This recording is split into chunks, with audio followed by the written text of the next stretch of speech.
U.S. Transportation Secretary Pete Buttigieg making a stop in the Peach State today. He's here to talk about a $12 million investment in some of Georgia's rural communities, and WSAV's Christine Quayle explains its possible economic impact.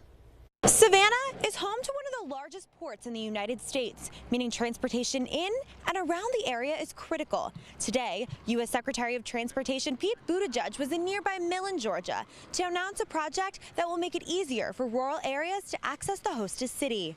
Trains, planes, and automobiles. Buttigieg, along with Georgia Senator Jon Ossoff, announced a $12 million federal investment to improve railroad safety in Millen, which they say will also make it more efficient to transport goods in and out of the Port of Savannah. Some of the freight that arrives at the Port of Savannah and comes through this region could make its way to my home in Michigan or even further away than that. But that has also meant that small communities like this have shouldered the burden of that supply chain. The grant is one part of a larger bipartisan infrastructure deal signed into law by President Joe Biden in 2021. According to the Georgia Ports Authority, almost 6 million containers of goods passed through the port in 2022, with a 35% rate of growth in the past 5 years.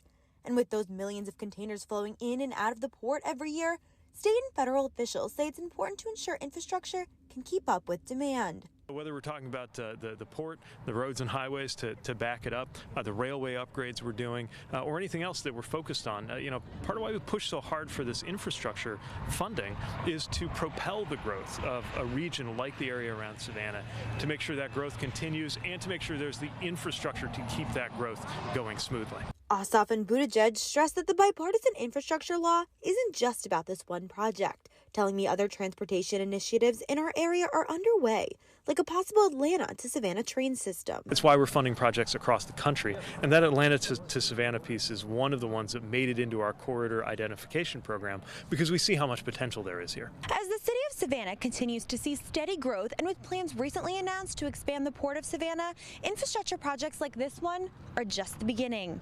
Reporting in Millen, Christine Quayle, WSAV News 3, on your side.